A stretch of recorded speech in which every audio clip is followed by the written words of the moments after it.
महाराष्ट्र माझा, प्रत्येक गावातून आणि प्रत्येक जिल्ह्यातून थेट तुमच्यापर्यंत। ॲडव्होकेट कैलास मोरे यांचा टॉरेंट प्रकल्पाला तीव्र विरोध। कर्जत तालुक्यातील टॉरेंट प्रकल्पावरून वाद चिघळला आहे। तब्बल 932 एकर जमीन संपादनासह सुमारे 600 एकर जंगलातील लाखो झाडांची तोड होण्याची शक्यता व्यक्त होते आहे। या प्रकल्पाला स्थानिकांसह कैलास मोरे यांनी तीव्र विरोध दर्शवला आहे। कर्जतचे नुकसान आणि भरपाई रत्नागिरीतच का असा सवाल उपस्थित करत त्यांनी पर्यावरणाच्या हानीबाबत चिंता व्यक्त केली आहे। सह्याद्री परिसर आणि भीमाशंकर अभयारण्यालगतचा हा भाग जैवविविधतेने समृद्ध असल्याने मोठा पर्यावरणीय धोका निर्माण होणार असल्याची भीती व्यक्त होताना दिसते आहे। या पार्श्वभूमीवर स्थानिकांचे आंदोलन अधिक तीव्र होण्याची शक्यता आहे। महाराष्ट्र माझासाठी जगदीश दगडे, रायगड, कर्जत। आता तुम्ही पाहिलं असेल हे सर्व ढाकचा जंगल परिसर आहे आणि ह्या टॉरेंटच्या खाजगी प्रकल्पासाठी 600 एकर जे जंगल आहे ते त्याच्यामध्ये संपादित होणार आहे आणि ह्या जंगलातले 2.5 लाख झाडं तोडली जाणार आहेत। आता पाहिलं असेल असे करवंद, बऱ्याचशा अशा वनस्पती आहेत की ज्याच्यामध्ये बऱ्याचशा आजारांच्यावर त्याच्यावर उपचार केला जातोय।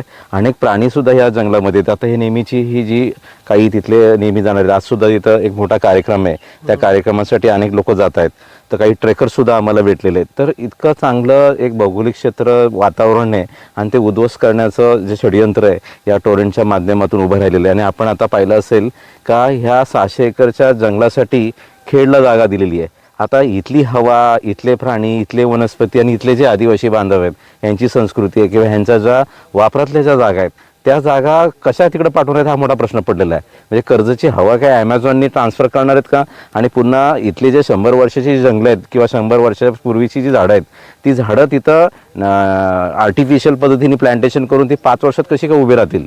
तर इथं एक मोठा त्याचा प्रभाव कर्जतच्या इथल्या वातावरणावर, पूर्ण इकोसिस्टीमवर होणार आहे। कारण या इकोसिस्टीममध्ये पाहिलं असेल इथली माती आहे, झाडं आहेत, प्राणी आहेत आणि वनस्पती आहेत आणि या सर्व गोष्टीचा एकमेकाबरोबर एक बॅलन्स असतो। तर इथली जी इकोसिस्टीम ही रत्नागिरीमध्ये उभी करून कुठल्याही प्रकारचा ह्या परिसरातला काय इकोसिस्टीम ही बॅलन्स होऊ शकणार नाही आहे। तर एकंदरीत निषेध करण्यासारखा प्रकार आणि महत्त्वाचं म्हणजे ह्या परिसरामधून भीमाशंकरला रस्ता जात होता तर त्याच्यामध्ये फॉरेस्टवाल्यांनी खूप मोठ्या अडखळी तयार केल्या आणि ह्या खाजगी ह्याच्यासाठी प्रोजेक्टसाठी त्याच्यामध्ये रेड कार्पेट त्यांनी टाकलेलं आहे। तर एकंदरीत इथली जी वातावरण आहे आपण पाहिलं असेल की ती चांगली हवा इथे येते आणि अशा परिस्थितीमध्ये इथलं जे जीवजंतू, बॅक्टेरिया असेल या प्रत्येक गोष्टीचा ह्या इकोसिस्टीमसाठी खूप महत्त्वाचा भाग आहे।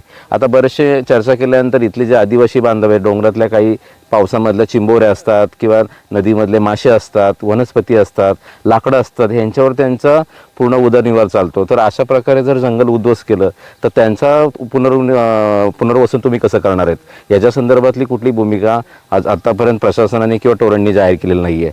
तर एकंदरीत याच्यामधला हे जे रिपोर्ट कशा प्रकारे त्यांनी सबमिट केले हा मोठा प्रश्न पडतोय।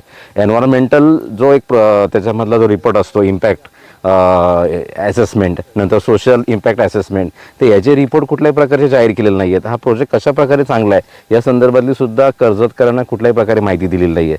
म्हणून ह्या सर्व प्रोजेक्टला, टॉरेंटच्या प्रोजेक्टला बऱ्याचशा पर्यावरणवादी आणि निसर्गवादी जी लोक आहेत ह्यांचा पूर्णपणे विरोध आहे आणि ह्याच्या पुढे सुद्धा हा विरोध राहणार आहे।